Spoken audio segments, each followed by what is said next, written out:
Hello and welcome to the 2024 Election Watch podcast series. I'm your host, Matuba Mahlatjie, and today we have some incredible guests joining us on the 2024 Election Watch podcast series. This is a global LGBTQI plus inclusive democracy and empowerment initiative, or as we call it, as is better known as GLIDE initiative, which is between Outright International Synergia Initiatives for Human Rights and the International Federation for Electoral Systems.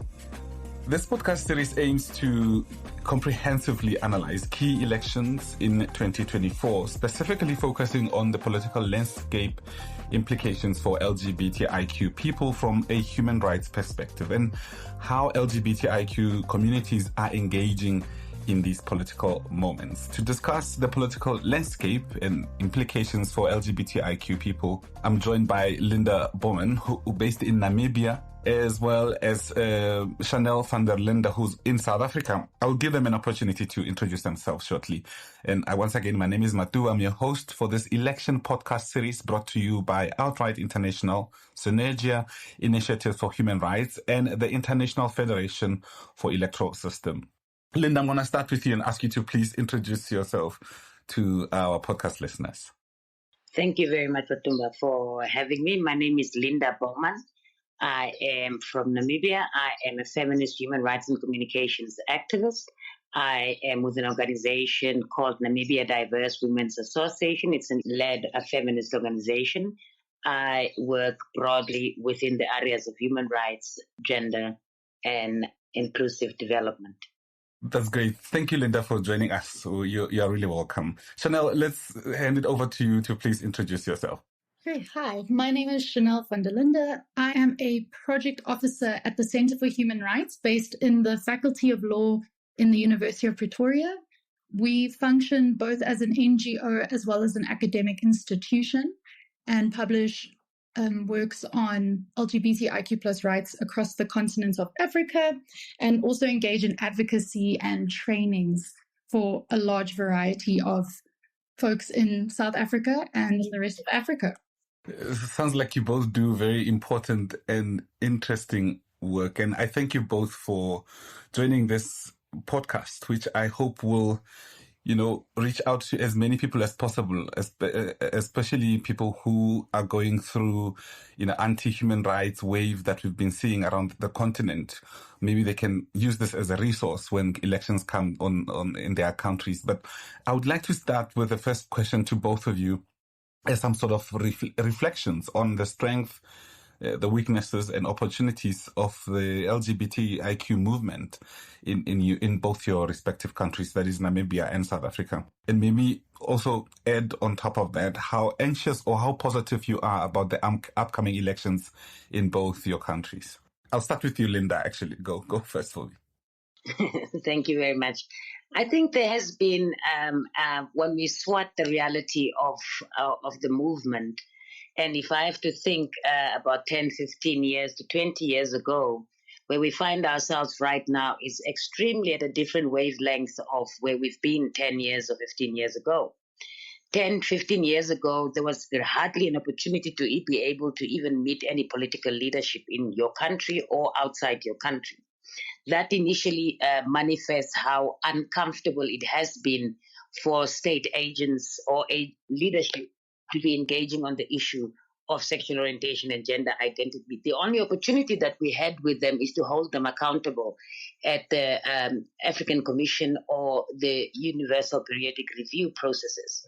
And that initially speaks about the hard work that manifested over the years in really advancing basic human rights as inclusive and inalienable for all persons.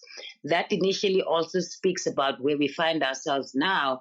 We're able to see gradual growth in inclusive governance, and I can unpack that as we go through the program. On top of that also, we must be able to manifest greater success because back in the days it was difficult to even have organizations operate in the different countries. But now, if you see, if I make an example for Namibia, if I think about our liberation struggle as a movement, we started in 1994. There was only one organization that existed, and then another one that existed in 2010. 2015 manifested the growth and birth of what today we would call as 19 organizations existing. That initially says that there has been an enabling environment created in our country for us to be able to operate, as much as there are greater challenges within manifesting the basic human rights and inclusion of all persons. I can also say there has been great reform development in our country when it comes to policy and legislative processes. That initially speaks to a strategic approach that we had to take as a movement to be able to build intersectionalities in different issues of human rights, like gender issues. We had to make sure that the manifestation of the gender representation, but also linking that to the Domestic Violence Act, to be able to see how same-sex persons can be protected. We have also seen the rise in the reality of anti-LGBTI groups, violence against LGBT people. We've also seen the enactment of legislations that are anti-LGBT within our country, but also broadly in our continent. What we can actually say that is a great challenge broadly, not just for Namibia, but it is broadly in the continent, that has to be with a systematic documentation of human rights violation has been a weakness that we've been having, and that has been an argument which our states use, that you can't prove the amount of hate crimes or violence perpetrated against queer folks. That initially speaks to the importance of how we had to build intersectionalities with other CSOs, other mainstream departments and developmental institutions in order to strengthen the agenda and where we are heading. That initially also links us to the importance of bringing LGBTI people to an extent of getting them to understand their civil and political rights in order for us to be able to advance a healthy and well-being of our community. So that aspect around building human rights defenders have amplified the importance of getting LGBTI people to participate in politics, but also the processes of democracy. And that is why today we are talking about elections and the importance of queer folks having to participate in elections. We know for a fact that a lot of LGBTI people carry apathy when it comes to elections, because they are affirming that they are not recognized nor protected by any legislation in the country. But we also carry a responsibility as members of the LGBTI community to ensure that we are participating in the processes of democracy, but also making sure that we're able to influence legislative and policy reform processes. Oh, thank you so much for the summary, Linda. We really appreciate that. And I heard a lot of positivity, and you really gave a good summary, because now we are also aware of the challenges which are not unique to Namibia, but to most parts of the continent. And Chanel, I would like to hear from you, but I mean, you can expand your scope because you work with other human rights lawyers around the continent. But so you could also add to give context and perspective around the work that you do, and have your reflections about the growth of the challenges, the growth and the opportunities of the LGBTQ movement in South Africa and maybe beyond our borders. Please go for it, Chanel. Great, thank you so much. So it's quite interesting. I think when it comes to South Africa, I feel a lot more confident about the protection of LGBT persons in South Africa. The Constitution of South Africa, for example, enshrines the right to freedom from discrimination, and very advancedly, it actually speaks to the right of freedom from discrimination on the grounds of sexual orientation, which I think is not in many other constitutions in the world, if in any other constitution. So when it comes to South Africa, I feel quite positive about rights in South Africa remaining the same, and that LGBTQ+I persons can also get these rights and claim these rights within South Africa, despite what's going to happen with the elections, despite who's going to be coming in. I think that the constitution is still going to be the same. And I'm quite positive about that aspect of the elections in South Africa. Perhaps not so much about other areas that cause anxiety for many South Africans. I also think South Africans are very keen on litigation. We seem to love to litigate, especially civil societies. And that's how we were able to achieve a lot of positive protections for LGBT persons, as well as the implementations of things such as the Civil Union Act and the Alteration of Sex Description and Sex Status Act, is because civil society was very keen on litigating. Nowadays, however, I think that the South African LGBTQI plus movements or civil society groups are a bit more fragmented. There's more challenges in accessing funding, and that can increase the competition between groups. And I think we tend to also work in silos in South Africa, which is a bit of a challenge when it comes to civil society. And because of this, in the past decade or so, we haven't seen as many advancements in the rights of LGBTQI plus persons as our neighboring countries. But when it comes to Africa, however, I think that many of our perceptions shift. And I think that the anti-rights movement, as you mentioned earlier, is a lot more prevalent in other African countries. Of course, the Anti-Homosexuality Act in Uganda is funded basically by the anti-rights movement. Now, the act in Ghana, the bill in Ghana, let's hope it does not become an act, that also criminalizes LGBT identities as well as allies, interestingly enough.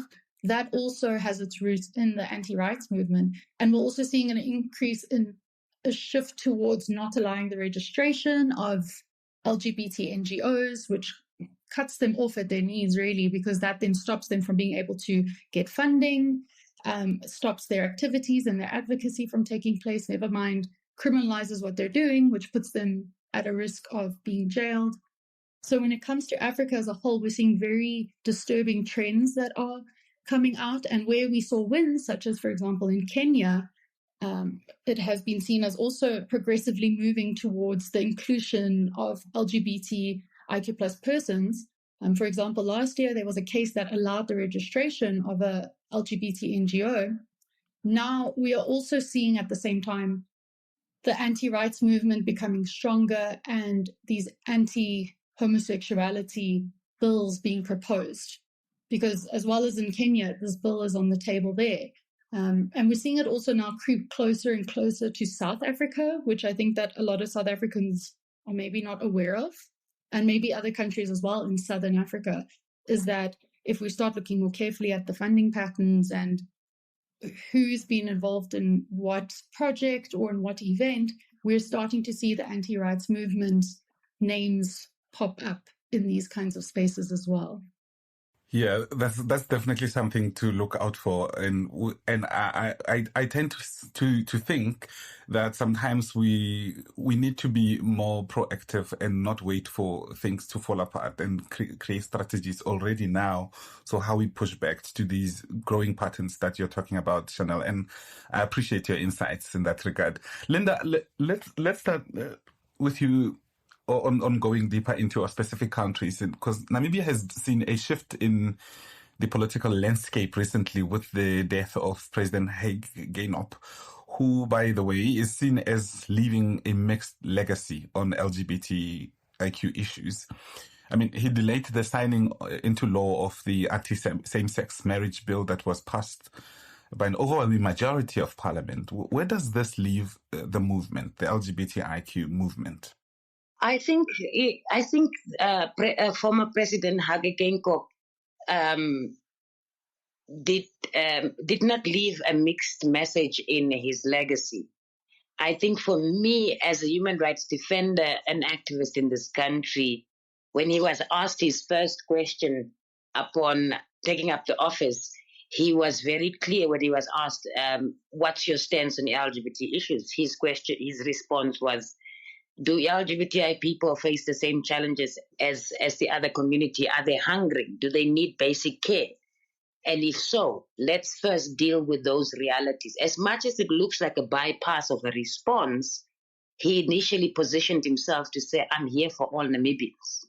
He's also demonstrated in his legacy of being the president of 2 terms that he protects all Namibians, and that is why he has built the Namibian House, whereby he manifested before he passed on that this anti-same-sex marriage bill, that is a private bill by one of our parliamentarians, is not constitutional, and he's not going to entertain that. So he's always been a man who upheld the Constitution because he's one of the writers of our Constitution that initially says that all persons are protected and free from discrimination. So his legacy for me as an activist is very clear, that he's saying that I am not going to criminalize something I don't believe as justifying constitutionally.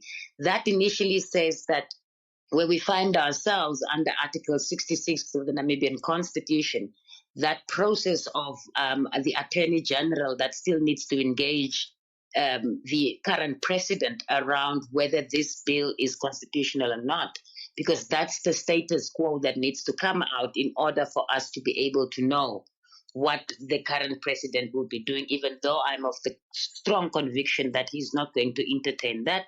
And that particular bill is also not on the bills to be discussed in Parliament. However, the very same parliamentarian who brought up this bill has recently been asking, where is that bill and why is it not moving? That could make it a bit dangerous, because when that bill came out after we as a movement successfully won litigation cases in the High Court. And those litigation cases, one had to do with surrogacy of a gay couple who gave birth to twins in South Africa and wanted to bring their kids back to Namibia, but could not access any state documents. And the second one, which of last year, that prompted this particular bill, was passed last year in the High Court when, in the Supreme Court, when the LGBTI persons who got married to foreign spouses were given equal rights in the country. And that illuminated greater anti-LGBTI groups religiously, politically, and that initially places us in a compromising position, because there's been an escalating increase around LGBT violations, hate crimes, and also murders. We just experienced a trans woman and a gay man being murdered about 2-3 weeks ago. And that initially speaks a lot around how there is greater homophobia and transphobia in this country that is being experienced. But also this is driven by very few groups of people who are initially trying to distort the current year of elections as a form of what they've always done every election year, to make us the scapegoat. So I think President Hage Geingob has left the current president with a great burden to challenge him around his personal positioning around the principles of human rights. And I doubt that bill will ever pass in Parliament, because if not, we are going to challenge it constitutionally in court and be able to see whether the Constitution, Namibian Constitution, is initially the supreme law of this country. You know, this brings joy to my heart to hear you speak with so much confidence, and having confidence in the judiciary of a country in Africa, because the narrative is different out there about, you know, the separations of power between the judiciary and the executive. And to hear an activist having so much faith in the judiciary, it really shows that we are really moving forward, you know, as a continent. And I appreciate those insights, Linda. Chanel, let's continue the discussion now. And I'll tell you what I was working on last week that builds up to this question. I was in the middle of writing an article on South Africa's 3 biggest parties, you know, and on how they included the LGBTIQ people in their election manifestos. And I saw the Economic Freedom Fighters, the 3rd biggest party, wrote a very impressive manifesto, you know, from a party that just was birthed 10 years ago, which broke away from the governing African National Congress, and how they gave us a detailed plan on their inclusivity they will implement when they are in office, should they be voted in. When the official opposition party, which is the Democratic Alliance, on the other hand, had nothing at all on LGBTIQ issues in their manifesto, but they are known for supporting LGBTIQ human rights, even though we can go back to 2006 when the Civil Union Act bill was signed. And they told their MPs to vote on their conscience. They didn't force anybody to vote for same-sex marriages. And I just wanted your assessment from you about whether these political parties in South Africa, have capacity to deliver governance that will strengthen the movement. And I'm asking this question from different perspectives as a country that's plagued by corruption and high employment. I heard you in your first answer, they're talking about other things that give South Africans anxiety, which include this corruption and governance issues that we have. And we are also a very racially polarized country. So is there capacity to focus on LGBTQ issues and empower them? While we have laws that support that, but do we have politicians who have capacity to do so in your own view? Yeah, I think with Africans, when we are talking about anxieties that we have, for many of us, the first thing that comes up is the power crisis. I always say if you've met a South African in the past 20 years, that's the first thing we'll probably bring up. And as Linda also mentioned previously, there are so many considerations actually in politics. You got your primary and your secondary considerations. In human rights, we speak of your waves of rights. You get your first wave of rights, second, third, and the first wave is political and civil rights, and second wave is more economic, social rights, and third wave is more collective rights. But the whole idea sometimes is that how can we focus on a certain right if other rights are not met? For example, the right to vote. How can you have the right to vote if you don't even have food? How are you going to be alive to even vote? And there's so many things that we have to consider. But in answering your question, I think that the primary departure point is to keep in mind that politicians, majority of the time, have piecemeal approaches to minority rights. And at the end of the day, for them, it's about securing votes. The pink vote, which is a name that's given to the LGBTIQ plus voting bloc, has historically not really been capitalized on in South Africa. As you mentioned earlier as well, the DA said, vote on your conscience. And the statistics that have come out show that at least 1.4% of South Africans identify as LGBT. And this is over 500,000 South Africans, which equates to quite a large number of votes. And we're just here speaking about those who identify as LGBT, which means those that are comfortable with openly identifying with it and doesn't also include perhaps allies to the movement.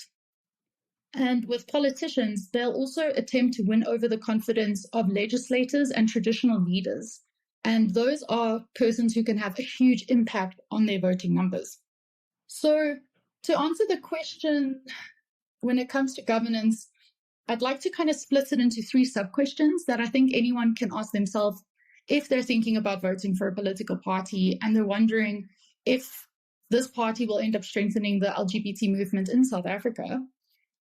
First of all, I think we need to ask, are LGBTIQ plus rights even mentioned in the manifesto, as they were historically not likely to be part of the party manifestos? Secondly, if they are in the manifestos, what is being said about them and to what detail are they being spoken about in terms of the implementation? And then third, I would say, what are the real life examples of the implementation of their manifesto? So do they put their money where their mouth is? And if you'll allow me, I'll make 2 points on this. So the first point is on the party list system. Well, the DA does not have a quota system. And as you mentioned earlier, if you just do even a quick search of their manifesto and you press Control F, you'll find they don't even mention LGBTIQ, homosexual, homophobia at all.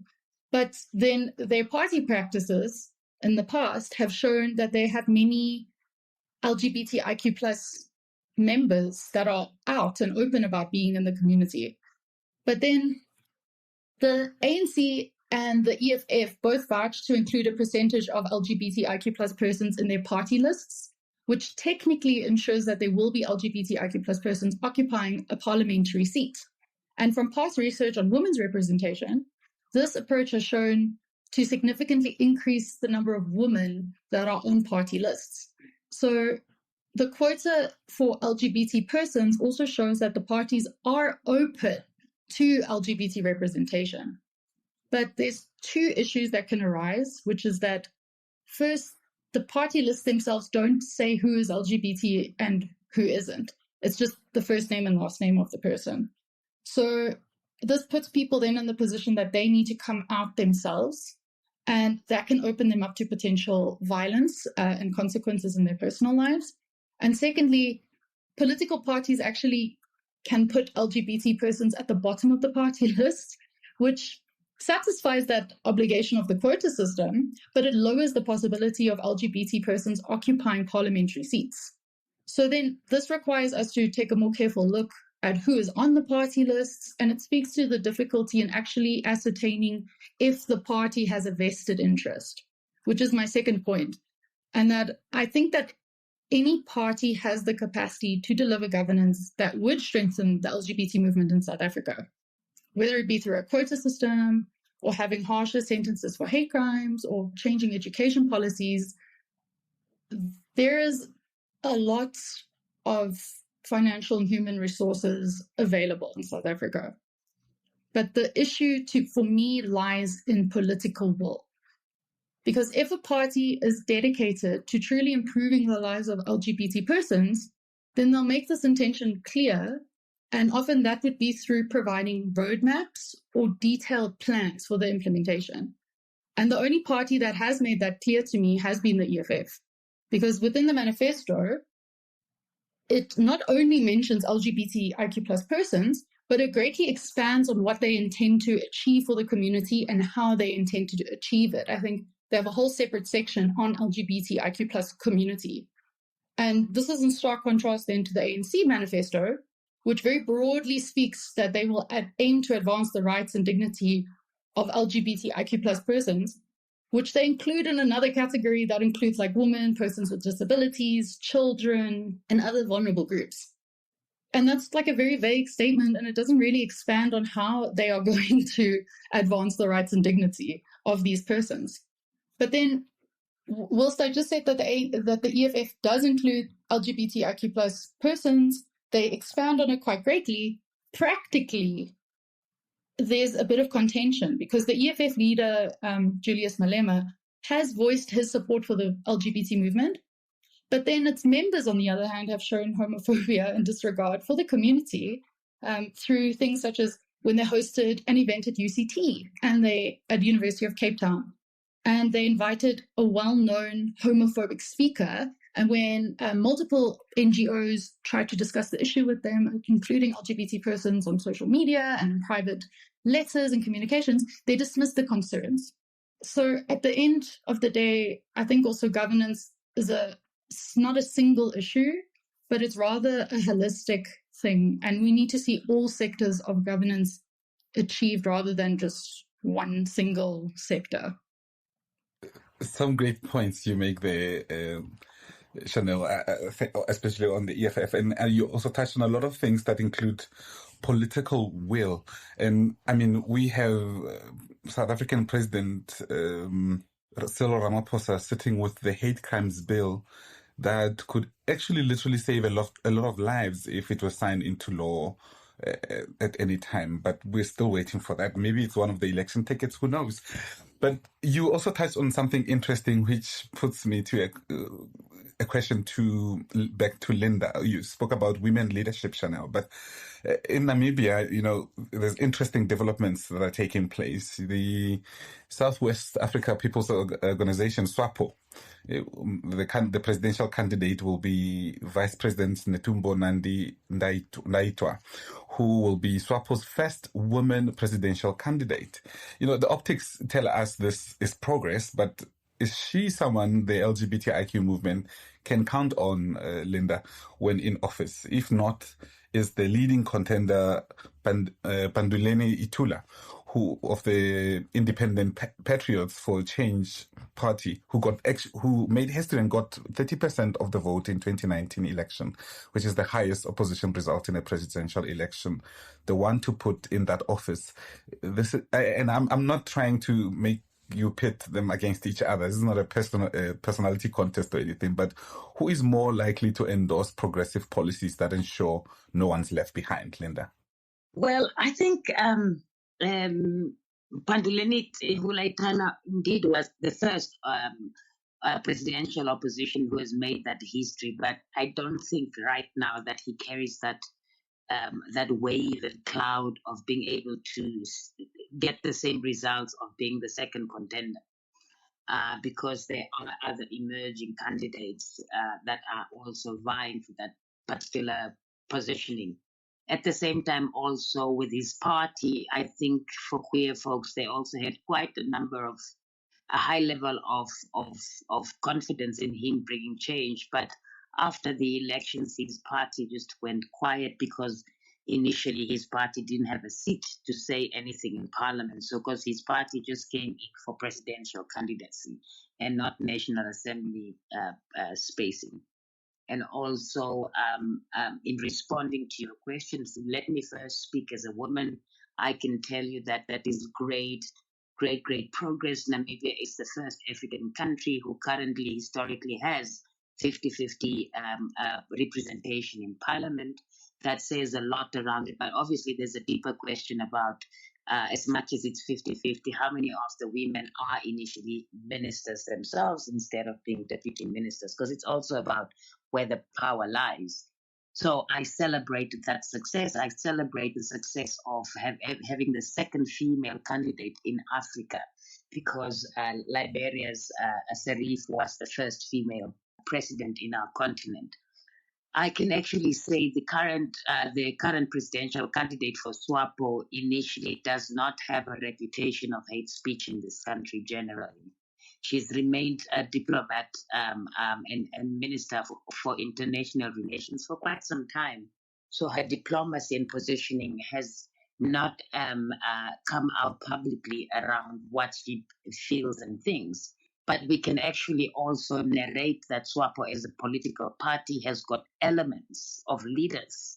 And I don't want to say that the whole political party as SWAPO is homophobic, because it's not. I believe that there are elements in the political party that are influencing and instigating homophobia, biphobia, transphobia, and also extended to that, advances politically hate speech and hate crimes. So I can actually say we would need to see her performance during the election campaigning process, but also what her stance is around queer folks. She has been labeled as being progressive by some and promoting homosexuality on the basis that her designer, who designed her outfit during the late president's funeral, is a gay man from South Africa. So that label has been coming on her. But I cannot say she's somebody that is homophobic. The best thing would be, and the way I've been following her for years, is that she's always been a straight bat heater. So I can't really illuminate the fact that she could be retrogressive, but we also know in politics, we go where the votes are. So who knows? Where the votes are is where the majority of the positioning would be. So, and also that would initially be able to give us an idea. SWAPO until today does not have within its manifesto anything related to LGBTI people. But I can say there's one or two political parties like the All People's Party that I've personally engaged and trained, the Landless People's Party, because they wanted to start the conversation around queer folks in the past 2 years in order to see how they can improve their manifesto. So we are hoping to see all these manifestos making their presence around. But I can tell you right now, I agree with Chanel around how these manifestos are narrating our existence in it, but the reality living from it says the other way. And I want to amplify all her questions that she has placed around how political parties illuminate our existence or just illuminate us to get the vote. So we also carry the responsibility as a movement to ensure how we do civic education for our people, but also be able to guide them to know and how to read their manifestos in order to find the political party that speaks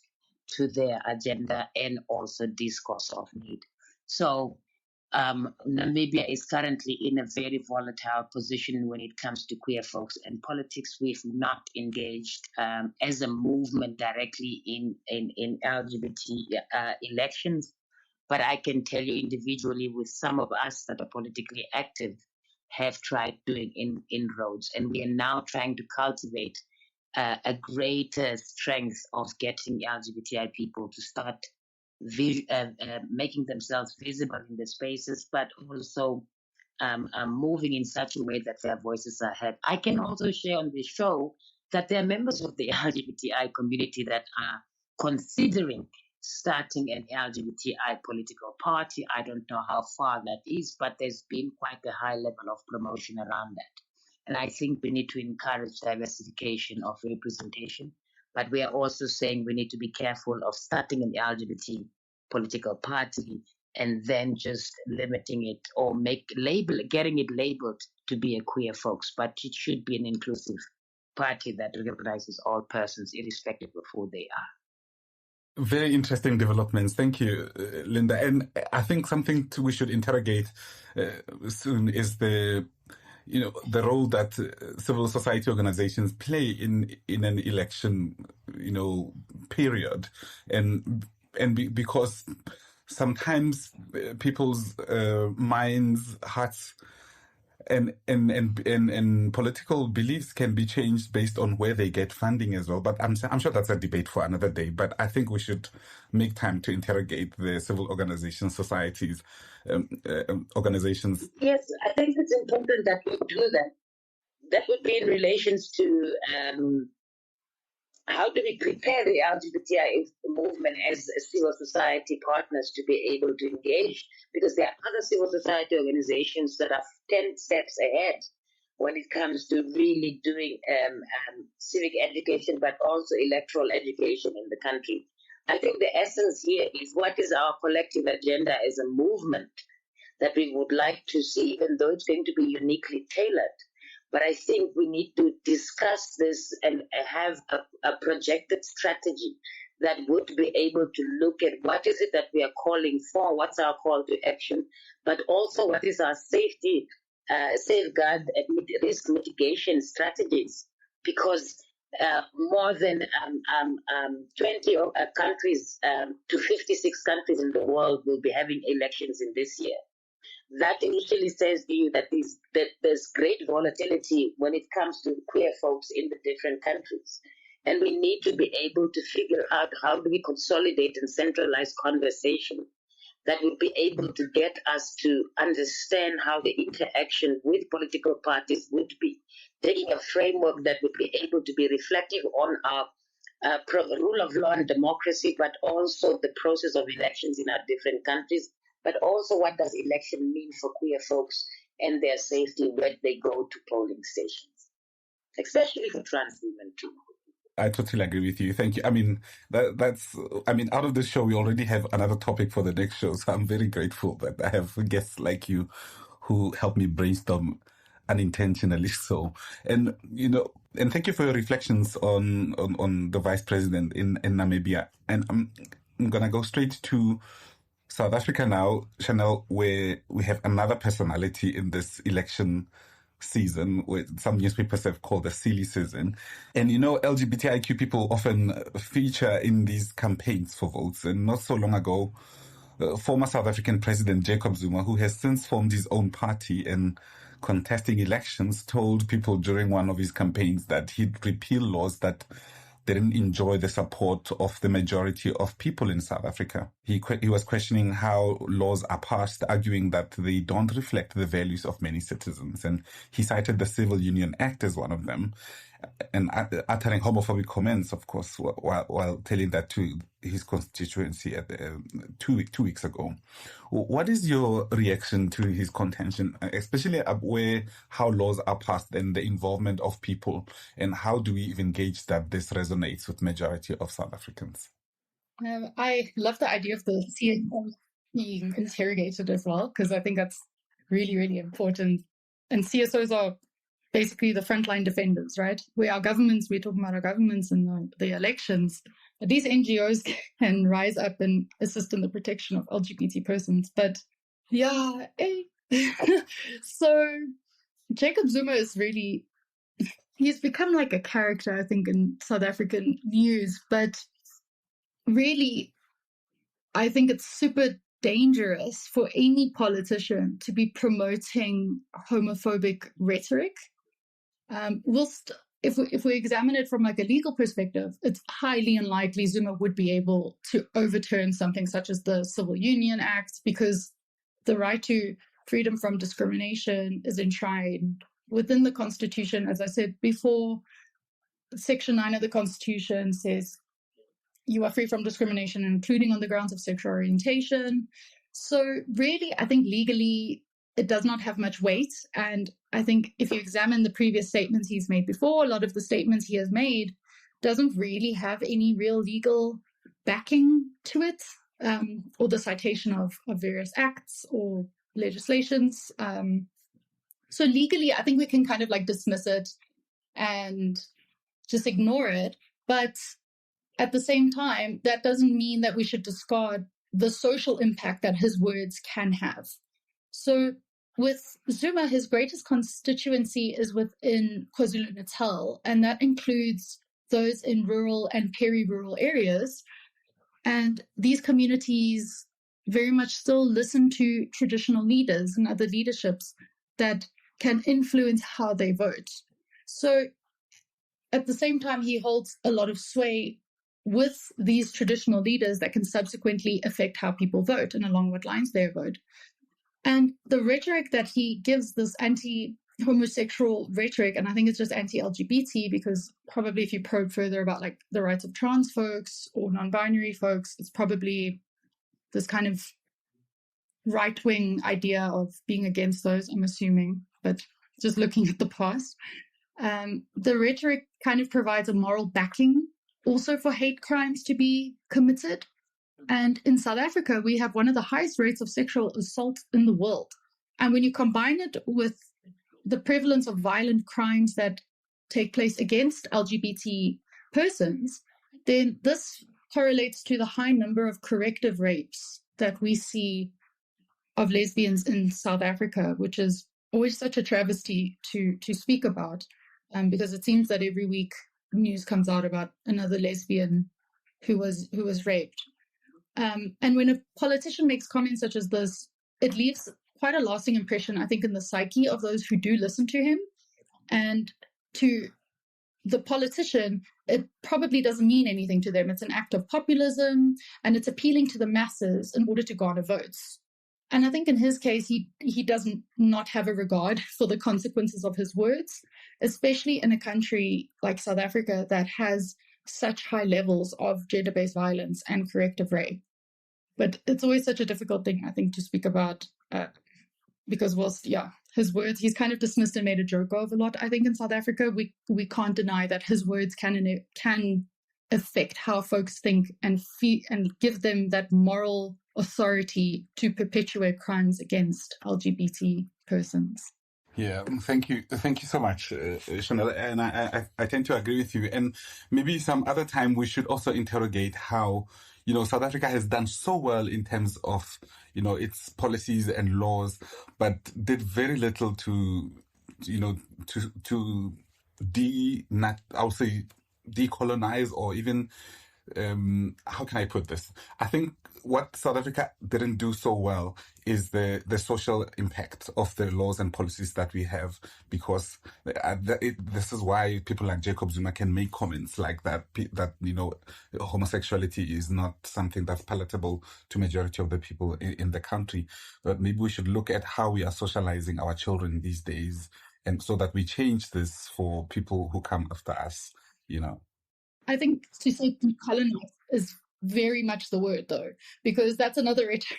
Here's another topic as well, but it's another rhetoric that homosexuality is not African, but it's very much African. It's very much in a lot of African rhetoric and storytelling and history, but it's really a colonial idea. The penal codes, the anti-homosexuality acts, those will come from colonial states. African states didn't penalize same-sex marriage or same-sex relationships. So true, so true. Thank you for that. Because we are pressed for times, I'm going to ask, my final question, about something that you've both spoken so much about, the wave of anti-human rights interruptions we've seen put the lives of queer people in danger. Recently here in Ghana, with the passing of the anti-queer or the bill, and we know what's happening in Uganda, and it's happening in Malawi, and it's happening in many other countries that are underreported. And it's tough for our siblings on the African continent. But my question now is, are your countries immune to the interferences we have seen recently that actually influence legislation? And if so, what makes them immune? And if they are not immune, what makes them vulnerable? I'll start with you, Linda. I think no country is ever immune from from being influenced. We are already influenced by default of the status of operations of and legislations that we've still adopted back in the days that is still currently functional and so forth. We've also seen the influx of anti-rhetoric and anti-LGBTI groups stem from religious groups that are US-based that are funding these institutions locally, and their ask is not much. Those anti-LGBT religious groups and anti-bodily autonomy or sexual rights groups, when they fund, their funding comes very flexible with the notion of only requesting local CSOs to at least put messaging out that is related to abortion, for instance, that is related to LGBTI people, to steer homophobia and hate speech from a biblical point of view. So the fact remains is the influence will always remain in every African country, irrespective of where we find ourselves. The question is, how strong and how willed are we as sovereign states to advance what we fought for years ago, and that was freedom and equality for all and the rule of law? And if that advancement comes, then it is important for us also to talk about what these basic principles mean for us, because these basic principles stem from quite a high level of the need that states need to protect the LGBTI people from violence. They need to prevent the process of torture or any ill treatment to LGBTI people. They need to advance repealing laws and also prohibit and address any issues that are anti-LGBTI and safeguard the human rights of the LGBTI people. So if you look at it from that context, we will always find politics at play here, and what the state is and what the government is and how it's also seen. If you look at us right now in the African continent, and the manifestation of what I will be sharing comes from Botswana. And this also came from exactly from the African Commission, where the leadership is saying that there's a big difference for us between human rights and people's rights. And when we talk about people's rights, we are connecting it to the voices and majority of what the people want, not the overarching principle of respecting human rights for all. So that initially says, when Festus Mogae even placed it in that way, he initially said, I could not defend you guys. I could not defend the LGBT movement because I was going to lose votes. And imagine, he became a champion of the key population movement in Africa. So that initially tells you that influence shall remain, because power, patriarchy, and misogynist behavior that influences how culture is translated and constantly evolving based on how people see it will forever have an influence on how we are being treated as a movement. So for me, I foresee and always will know for a fact that there will also be civil society organizations that will be influenced to be anti-LGBT or anti-abortion or sexual reproductive rights. So from a broad perspective, anti-LGBTI bills will always emerge.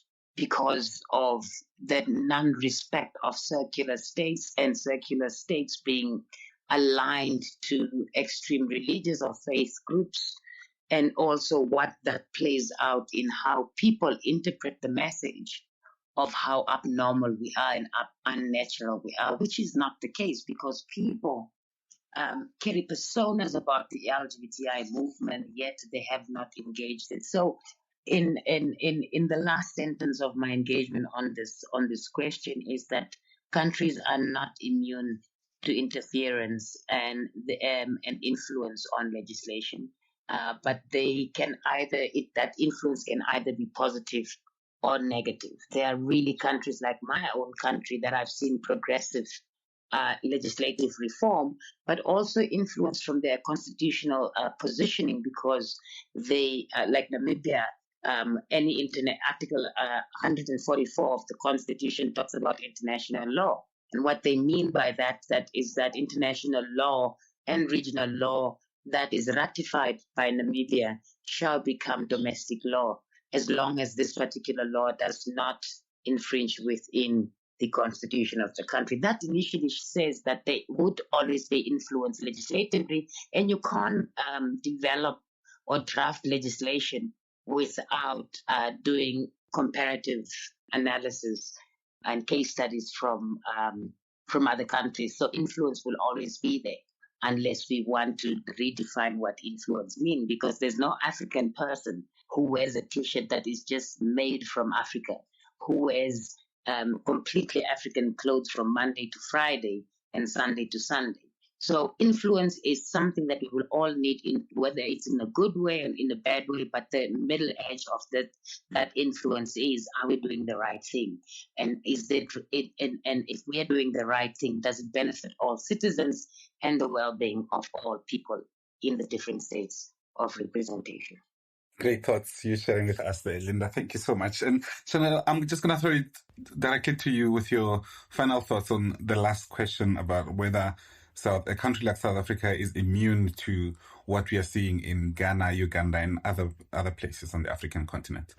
I agree with Linda, I think 100%. I don't think any country is immune to it. Like, even though in South Africa we're very privileged to have these laws that protect us, that does not make us immune to it. In fact, I think it was at the end of last year, there was a political event.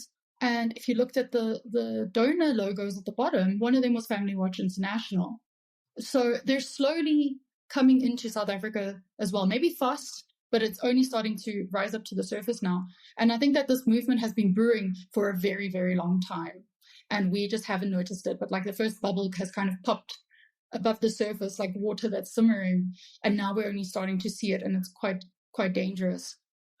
It's time for us to organize ourselves. And I think that our time is going to start running out quite soon.